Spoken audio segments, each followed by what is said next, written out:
NoSPudz podcast. Thomas O'Halloran. No, I mean like you're supposed to say NoSPudz podcast. Yeah, you think you told me that. All right, so on the count of three. 1, 2, 3. NoSPudz podcast, bitch. NoSPudz podcast, bitches. No, I won't be saying anything. We can't actually say bitches, boys, so we have to go again. Right, so All right. 3, 2. NoSPudz podcast. With me, your host, Willzee, and I'm joined today with two of the most special people you could ever find inside Limerick. I won't tell you the terms of how special, but anyway, I am joined today with Thomas O'Halloran, my nephew, and Johnny McMahon. Boys, That's how are you doing? though. How are you doing? Good, we're doing very well. Thanks for having us, Will. It's okay, man. Thank you. Thank you for coming on. I was actually going to say that you were the co-host of the show as well, but seeing as Johnny is honestly in a bad mood today, I run the shit. There's no bad mood. Let's get down to it, boys. Let's get down to it. So, for the people who may not know and may know who you are, could you give them a small summary about what you do, who you are, why you here, like, you know what I mean? Yeah, no worries, man.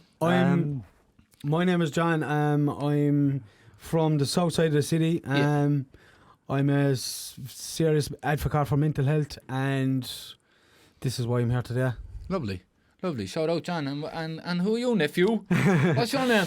I'm Thomas O'Halloran. I'm originally from Ross, Limerick, all my life, unfortunately. Not really, I'm messing. But my main thing is mental health and kind of music and acting and stuff like that, and kind of just the chaos that kind of life can bring and stuff like that. Lovely. Well, it's not lovely, obviously, mental health or the chaos, but it is great to be here with you boys today.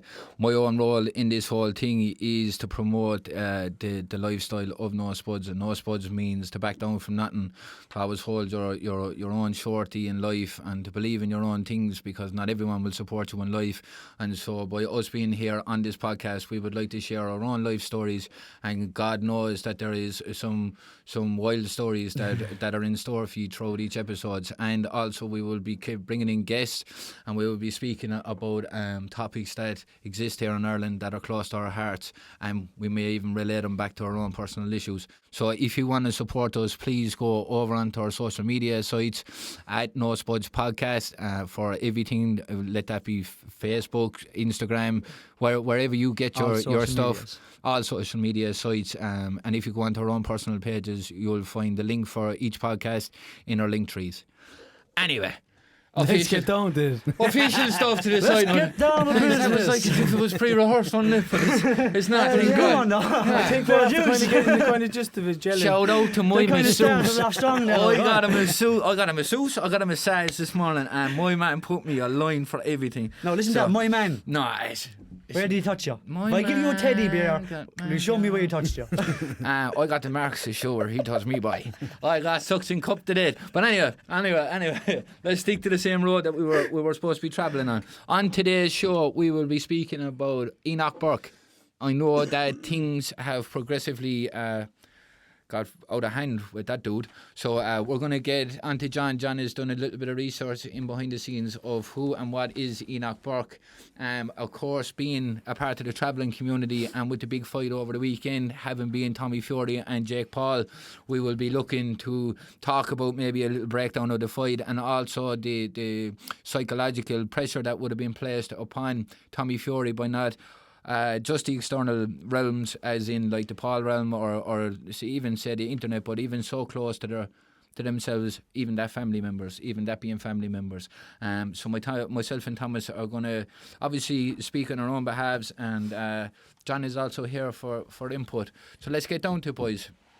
Johnny, away. You take it away, Enoch. Do you want to speak about Enoch Burke first, or do you want to do the Tommy Fury thing first? I think Enoch, so we can get Enoch out the way, because Enoch Burke is a he's teacher. kind of a fool anyway, man. Yeah, well, Enoch Burke is a teacher from Westmeath, and back in September last year, he was sent an email from his principal of the school he was in to address a pupil by day who identifies as it's a young male student who identifies as a girl. Yeah. So Enoch Burke refused to do this because of his own Christian beliefs. So fast forward a couple of weeks, and this got blown out of proportion. They went to court, and he got suspended from school. So he spent 108 days in Mountjoy prison. So 108 days is a long time in prison. So Yeah. Well, I bet you he was probably someone's girl inside there. maybe so. Anyway. So the school was Wilson's Hospital School in County Westmeath, and he's been fined €700 per day every day because he still attends the school. So, Okay, do you know, you didn't end up finding out how many days he was actually present outside the school? Well, he's been there since January, so he's there like 4 weeks. Is he still there today? He was there today, yeah. But yesterday he was in a court of appeal for the appeal against his conviction. Yeah. And he was late for the court. And the judge said, "We're sorry, we can't hear this. So if you can go to the school and be on time for school, you can be on time for court appearance." They'll make you laugh, like, wouldn't it? Job for him. Yes. Oh yes, job for him. Yeah. My 2 cents about the whole thing, and I've kind of taken a couple of weeks of tuning in and out of this subject. Firstly, looking at the identity stuff and how people want to recognise or how people want to be identified in this place. We may have previously spoke in depth about, the phrase they and them, yeah. and something that I think it's not just the phrases. The phrases don't really matter. It's how you kind of ask the questions, how you ask people, like, if I want you to call me something and you don't call me that thing, that means you're getting punished for not calling me this thing. So you're playing on freedom of speech right there. Do you know what I mean? You're pushing people's hands when it comes to that kind of stuff. Yeah, it's not like going to say.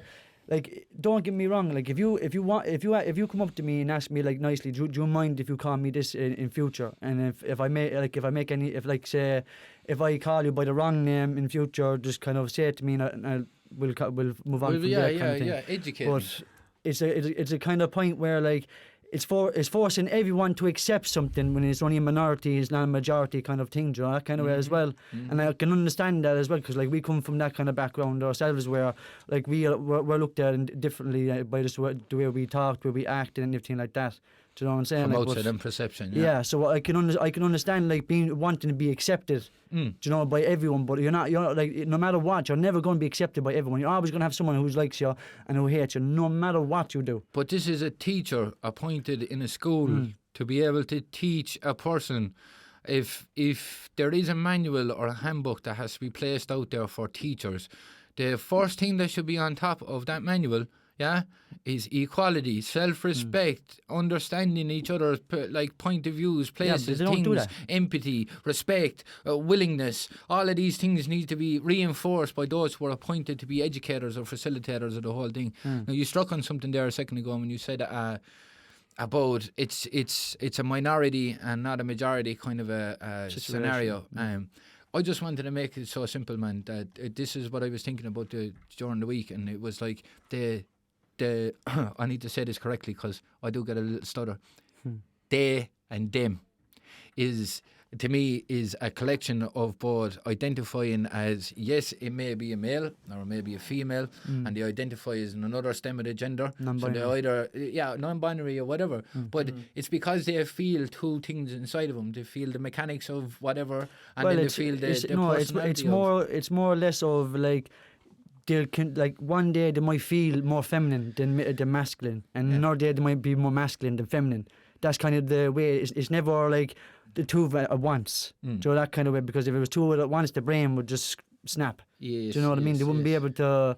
But it's also coming. It's also coming from, like, I've seen this many times over the years, man, where you hear of a man who might have turned into a woman, or a woman who's trying to get more testosterone into her body to be more situated. Yeah, with but I think that's a drastic way. Well, it's not a drastic way, but I think it's a drastic kind of like thing you have to go through, process you have to go through just to feel accepted into society. It's figuring out who you are alone is difficult. It's a challenge. Madness, This is and so this is what I'm saying, man. So when you have all of these challenges going on, and as we said before, when you're out on the playground and you identify as anything that isn't a he or a she or a John or a Tom or a Mary or something like that, then you're offset from society. And my whole thing about this is, and what kind of infuriates me is, like, you have this child who comes out, who talks to someone who's their appointed person of guardian, their safety, and they say to me, would you please call me a they or a them?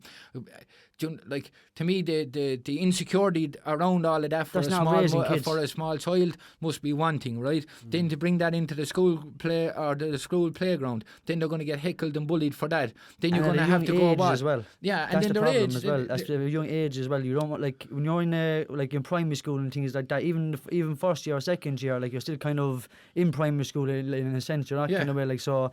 But like, you have a primary mind. Yeah, no matter, you know what I mean. Yeah, you don't have an educated mind where it's like, no. oh yeah, because society. You don't like you still don't know what's what. Yes, do you know that your foundation is not built yet. But you all know what it was like when we were inside in the school, right? Oh, jeez. And I'm not saying anything, but people change so much inside in the school rapidly, right? And I'm not saying this could be a fixed thing for a person in their life, but I'm just saying, like, give the person the ground to experiment, give the person the ground to live their life and to understand who they truly are. Yeah, but that's not the problem though. The problem is getting condemned by a fucking facilitator. But listen, that's not the main problem though. The main problem is like fuck, I even forgot what I was going to say. Society. No, what? The people, you were going to say this for a second. I really so no, you confused me now for a second. I forgot what I was going to say. So it's basically that people in life deserve to have the right in whatever they want to be. Yeah, and I don't care if you are whatever you want to be in life. You have the entitlement to be it, because other people have the entitlement to be narcissistic, downrodden cunts, and they can get away with it inside in life, and they can feel special about themselves. So if you want to be anything that makes you and your quality of life feel more better, or feel positive, or have a better outcome for yourself, then you should do that. And I'll shut up on this moment, but a teacher should not be so hostile in the way that he manages his rebuttal to a child who wants to identify as something. I think that's absolutely disgusting, and I'm very sorry. I tried to keep this podcast as clean as possible, but when it gets close to home and it gets close to my heart, you will hear the swear, fuck you, Enoch Burke. Yeah, but listen, I didn't give a fuck about him anyway, but that's the point I was trying to make. The point I'm trying to make is they're giving them the freedom to experiment and to find out who they are, but the part where it's kicking everyone at the heels is you're forcing it, where you should just let it come easy. Like, everyone is not going to be so open to the idea straight away. Some people might be, but it takes time for that. It even goes back to the gay pride stuff like that and everything like that. When that first got started in Limerick and stuff like that, even in Ireland, that wasn't accepted by everyone. But now to this day, no one ever missed the parades or anything like that. Do you know what I mean? Everyone's in there, everyone accepts it. Do you know what I mean? But you have to give the other dynamic. Exactly, but you have to give time. But that's what I'm saying. You have to give people time to adjust and get used to this, because at the end of the day, this is only a new concept that has come up. We're after sitting down for 59 years since a 1963 itinerancy report, trying to claim to be travellers, trying to claim to be identification and look at things and to be accepted by society. How long have travellers been around? To be willing and approaching and all these things. Exactly. You're proving my point. You're proving my point. How long have travellers been around? Thousands of years. Exactly. There's my point. These people have only been around for a small period of time. But you're missing mine. My thing is, look how long travellers have been here. When you're saying kind of like, look, the LGBTQ thing kicked in 2016, and people have it's grown on people. People are here for thousands of years, and they haven't grown on people. People are not growing with the travellers. But that's the point I was trying to make a while ago. Sometimes you're going to have people who's going to like you, and people who's not going to like you. Yeah. But at least you could be fucking non-biased when you're a teacher in a school who's raising a child. To get me, I know that because you've been to public schools. Yeah, the worldly dynamics of it is too big for this podcast at the moment. No, but look, I don't mind. No, but it is. Look, we'll just make it this simple. Look, I don't mind whatever you want to be known as or what you want to call yourself and stuff like that. Just don't force me to say it. Do you know what I mean? If you ask me to say it, I say it, no problem. Right, so you identify as a traveller, right? Yeah. And you're Irish. But I'm not going to force you to call me a traveller or Irish. So, but would you feel let down with society if they didn't identify you as a traveller? I've always been like discriminated against growing up being a traveller, so I'm used to it. Okay, and how did the segregation and the prejudicial stuff that occurred to you inside in life, how did that make you feel? How was your quality of life? Because all of that existed because we couldn't get a cap on our shit. For a long time, it made me hate the set of people, the community, and I was just being straight. Made you hate life? It wasn't just life, because there was moments where like all that stuff didn't matter. whereas where the good stuff happened. When all that stuff really didn't matter anymore. Do you know what I mean? That's when I kind of left all that kind of stuff go. For a long time, I kept it very close to my heart. Where to a point, like, I wouldn't even hang around with someone that was a person over it, like, because growing up for a long, like, in Morass and stuff like that, before people found out that I was a traveller, they treated me way differently. The very minute they knew I was a traveller, completely different. The way they talked to me, the way they acted around me, they tried to talk like a traveller, they tried to act like a traveller, and then that just made me feel like I was like, first you hate travellers, now you want to be travellers. Do you know what I mean? And that part that annoyed me so much. I just had to pull myself aside. I said, look, I know who I am. I'm proud of who I am. Yeah. I accept who I am. Doesn't make a difference what anyone else thinks of me. Unless they're close to me and my family members who actually mean something. This is exactly what Enoch Burke is stating. That I'm going to eat my hand here in a minute, right? Let me tell you this, okay? We have majorities in our travelling families. So although we go through these things alone and we feel alone, right, there's a family of travellers, and them family of travellers are surely fucking 20, 40, 30, whatever. There's a majority of them. Where I'm talking about is one isolated child out in the middle of fucking Westmeath. They don't know their ABCs correctly, and they're trying to identify as there. That's one thing, but then to be like, that's only one isolated person. They haven't been able to develop, to find other people to land, but that's why I said lean on a and few get minutes strength, ago, and you know, that kind of. But that's literally what I said a few minutes ago. You need to give people time to develop. Do you know what I mean? To give people time to like get used to. It's like anything. It's like anything. If you give someone enough time, they will get used to it over time. If you force too much information on on people at once, they're not gonna accept it. This is something I want to ask for Johnny. It's like even someone with their religious views and stuff like that. When you're growing up and it's nailed into your brain, they're not going to listen to anything else but what they grew up listening to. We are not going down the road of religion. We need a whole podcast special for down the road of religion. John, just a quick question for you, right? Me and you come from similar eras, as does Thomas. When we were growing up, Thomas was striking on something there a minute ago. He was saying that, like, you know, when we grew up, it kind of wasn't. We didn't have as many labels or identified as many things, or there wasn't as much selection as to be what you wanted to be back in the life, like in the days when we were growing up. Like growing up, I didn't know the difference between a traveller and a settled person. Would you think that we are now given way too much choice? Yeah.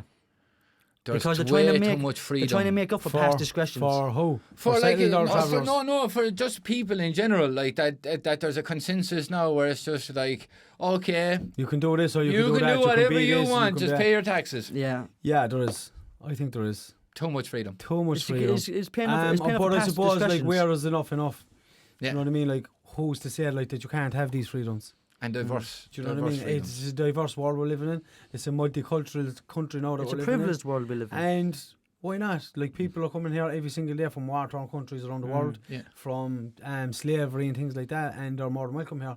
So why not? Why not welcome all these people here? Like, that's what I mean. And why not have all these freedoms here? Like, because the Irish travelled all over the world back in the days of the famine, we'll call it. NoSPudz. I have the NoSPudz era of Ireland back then. But I have a different opinion on it, you know. But you know what I mean. So why not? Do you know what I mean? Yeah, we have to be an open society, but in saying that, we have to look after our own first. But that's the main thing. That's the big problem with all of this stuff that's going on. They're not taking care of their own, and that's making the Irish people hate immigrants, even though they know nothing about the people. Absolutely, yeah. Do you know what I mean? Even though these people are coming from literally war-torn countries, like you said. I'm going to tell you, what does the Irish people do for the Irish people? Fuck all. Nothing. Not a thing. But yet they're all best friends when it comes down to stopping people coming into our country. But yet, but because why? Because they're sitting at home, and yes, I am guilty of this. Many a year in my life, I was sitting at home doing nothing, only scratching. So I'll be the first one to say it. You can have a prejudicial view about someone coming over here and getting a better quality of life, yet again. Yeah. And you won't get up off your arse. But the second someone comes for a job that you have inside in your head, you think you have a right to stop them for it, even though you weren't getting up to get it. It's like us. It's like us back to the traveller part again. We're basically nomads. Like, we don't have a country. We travel from country to country. Like, do you know what I mean? Ireland is my home anyway. Ireland. Anyway. Ireland.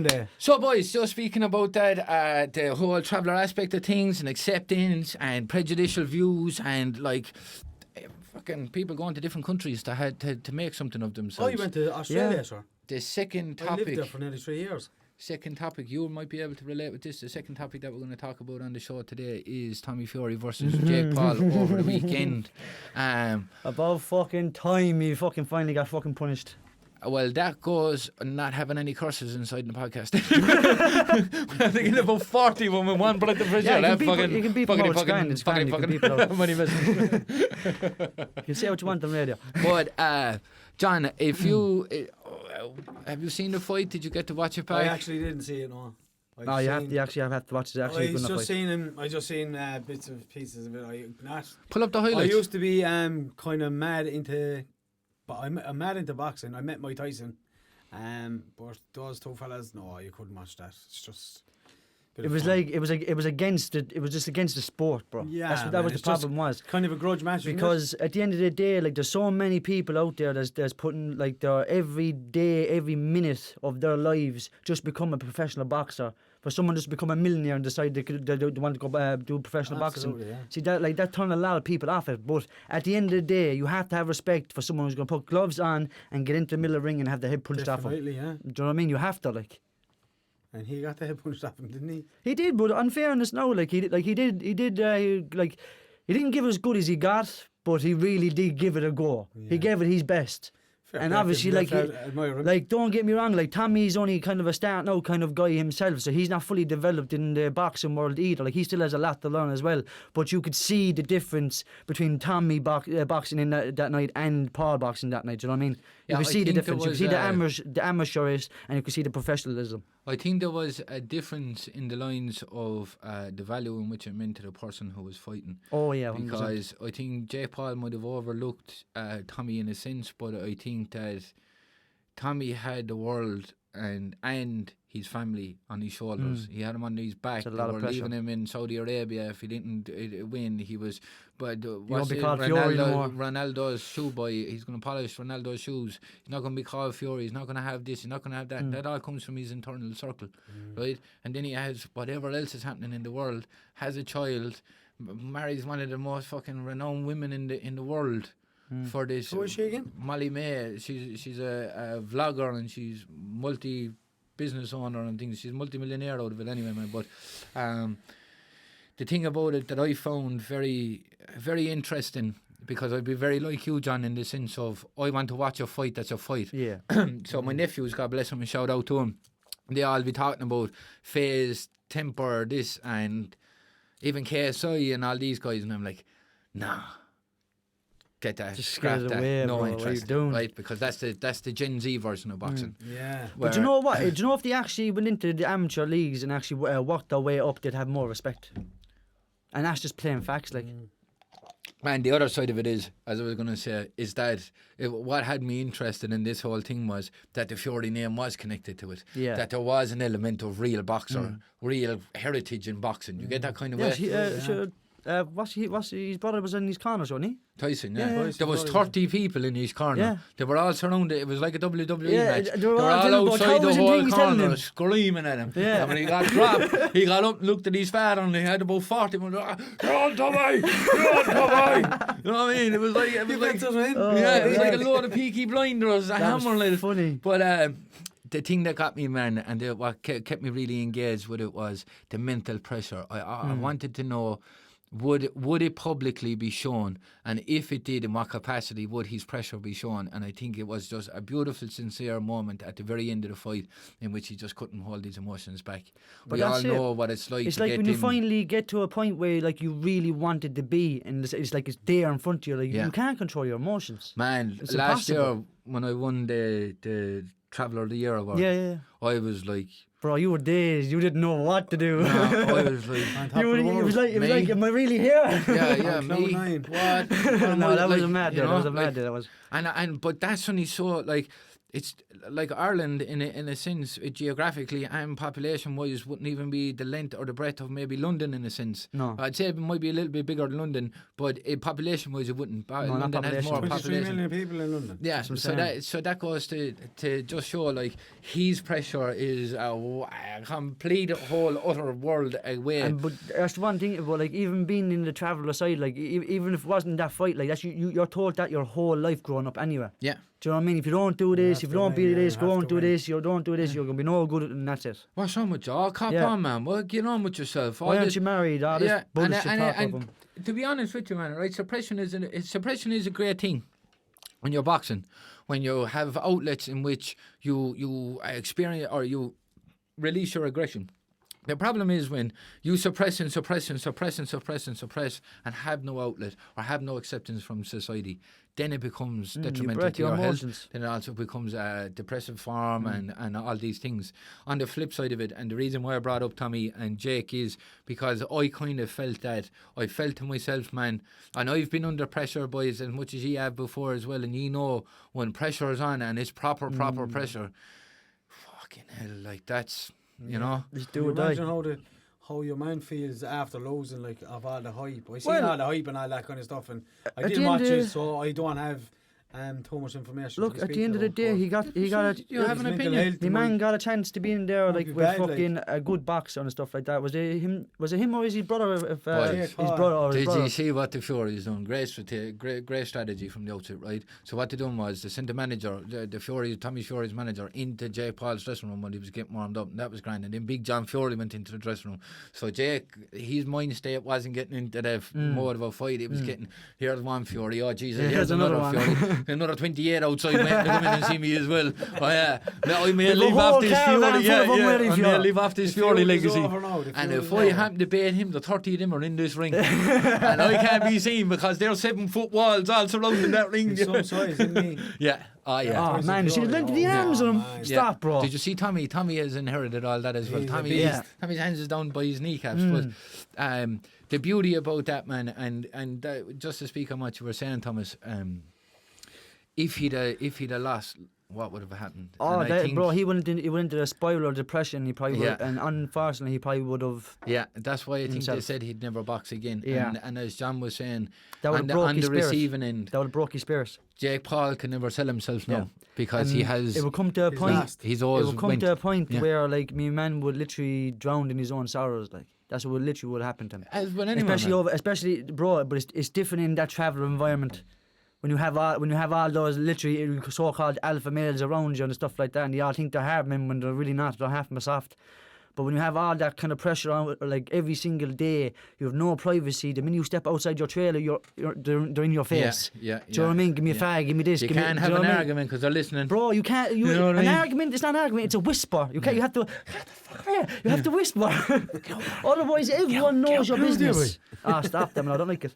See, will we jump Johnny, will we? Yeah, man, let's do it. This is not really a podcast. Let's get him here. So we experience subtle discrimination here on the NoSPudz podcast. That's why this is a traveller-led podcast. We had to cut this one short, boys. Yeah, we had to cut this one short. Here, Dom, cut off his mic there, Dom. We're going to have to go away with him. Speaking of Dom, shout out to Dom and Laura working very hard in behind the scenes here to deliver you the first ever episode of the NoSPudz podcast, and we are here inside in the Music Hub Studios. I think I got that right. Yeah, Music Hub Studios. Boop, boop, boop. I mean, bye. Right, boys. So we will keep the madness until the end, and we would like to just get in. So this segment is going to be a segment in which we pick one thing about Limerick City each week that we've either seen, noticed, we'd like to talk about, the betterment or the worst thereof. Do you get me? Yeah. So for this week's topics, John, you were talking about. I was talking about the cost of living. Cost of living. And how it's affecting people's mental health. Yeah. It's gone ridiculous. I know of people that are actually not taking their medications and to pay their bills because the spiral cost of living is just astronomical, I suppose, you know what I mean? So they literally have to put their mental health aside just to pay their bills, like, you know what I mean? And they're getting no help from nobody. That's just making things 10 times worse. The government are giving, like, today is the 1st of March, so the 1st of March was the final €200 credit onto their bills, and that was today. Now, that's a small little bit of relief for some people, like, but people that are struggling, like, from areas that where we come from and other areas, it's not just it's not discriminating anyone. It's just travellers. It's just the boys. No, but on seriously, like, you know what I mean? It's just like it's absolutely terrible. Like, you know what I mean? I know of people like there, and they're just they're in tears, like asking struggling like, how are to we going to survive, pay man, our yeah. bills? Like, how are we going to keep going? And all the shops are closing and stuff. You know what I mean? And it's just, it's so disheartening to see people Life has been in hectic the turmoil past few like years, this man. and in chaos. And what happens then is like they're turning to substances. Yeah. You know what I mean? And as we all know, like as I know personally, substance abuse is It's not good, man. will slowly kill you. Like It doesn't just kill you, bro. It kills everyone it else kills your around whole you. environment. Yeah, and it's just I like what can happen. There's one thing I seen there today, and I 100% agree with it, is where they're putting cancer labels on alcohol, which should have been on it the whole time. But people like are the having cigarettes, is it? people are having and it's already on alcohol it's already on fags. The alcohol can Alcohol. cause cancer. Oh, go away, yeah. Yeah, oh, yeah, I know man, that. yeah. I know that. But people are having an uproar about it. They don't want it on the cans. But at the end of the day, like, people still smoke fags even though that's on the box. People look at the fags while they're smoking a fag while they're seeing someone with their lungs literally ghost. But people are complaining about putting that onto the alcohol wasn't it? But I think it should be there. Yeah, of course. Do you know what I mean? Because at least then people know what exactly the drink is doing to people. It's not just like, oh, a drink is harmless. I hate the way people try to like put off drink is harmless. Like I'm a recovering alcoholic myself. I'm sober the past 6 years. Well done. I'd never ever touched a drink. It's not even about well done, bro. Because it is, man. it's not really, bro. Because I tell you why it's not really, because at the end of the day, it's up to yourself to get yourself out of that situation. Yeah, Because I had to pull myself. it. I had to pull myself aside and say, Thomas, do you want to live or do you want to die? And if you're going to live it your way. Do you know what I mean? Don't worry about what everyone else thinks. Just live it your way. Take one day at a time and things like that. But you have to do it for yourself. No. Otherwise, you'll never give it up. Yeah, I think that's 90% of everything in life, man, and it doesn't even kind of boil down to it's just addiction drink itself. and all No, this it's just stuff addiction or itself, addiction. It comes down to 90% of it. A lot of things that are overlooked at the moment in time. There might be labels on drink and stuff like that, but it's also about who do you have around you when you drink and who do you have around you after you drink.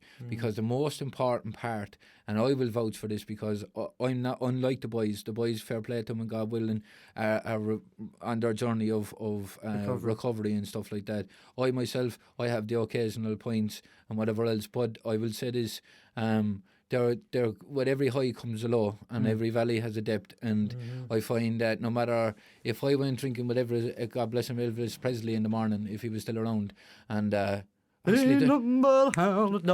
was just about to say I have a cousin Elvis, so I'm wearing him anyway. But moral of the story is, man, that the next day and a couple of days following from that are the most hardest days, both mentally and everything else like that. And I don't think that as us as friends and us, that I know that you don't drink now, but even that, like, there's no meet up in the morning and make sure everyone's mental capacity is okay. There's no like, all right, you're going home now and you're booed off your head, check-ins. or you took a couple of E's. I'll talk to you on Thursday when we're back in the course. We're about to get wrecked again. Yeah, but there's the money for that bag. Yeah. I'll be down the road to collect the money.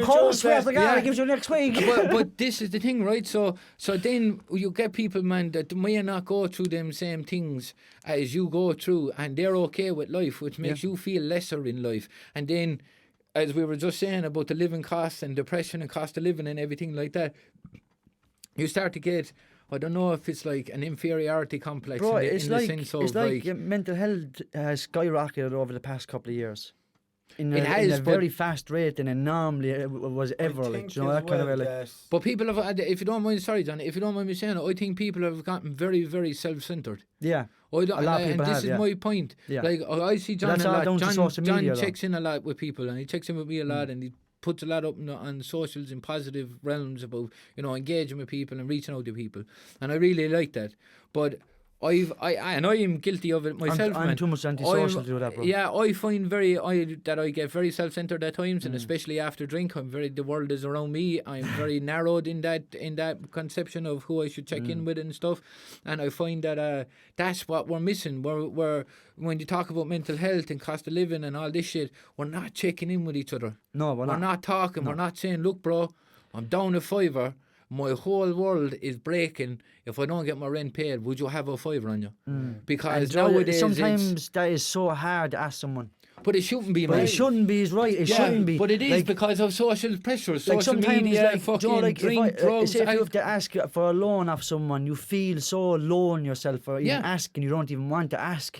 And then you your don't- age. and you Oh, don't know man. how fast to pay them back then either. Yeah. Listen, your age comes into play then as well. I often used to get that, man, and like, Oh, listen, I'm boys, such when I age was and- 21 years of age, I couldn't keep a euro in my pocket. It was gone loads of years ago. Stop, It man. was gone every Oh. kind of a way possible. I remember 9 years ago. there years ago.